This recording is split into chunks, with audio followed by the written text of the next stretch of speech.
Значи, чайте сега тук да разберем на къде какво има.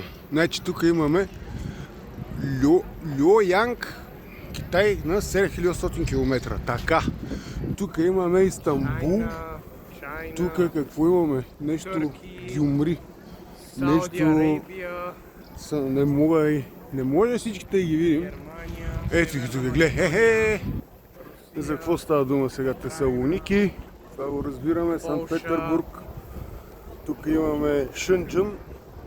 От едната страна на английски, от другата страна на български.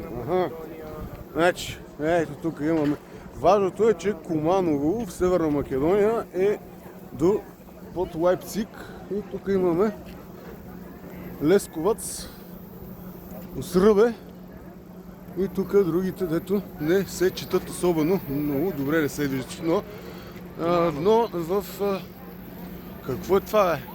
Валенсия в Венецуела, тя е на 9800 км. Много е важно това. Да, имате тази информация, може да я намерите винаги тук. Да, в Пловдива, тук има, ето го тук на площада, да, пощата, тази важна информация, да знаете на къде са посоките и колко километра трябва да изминете до там.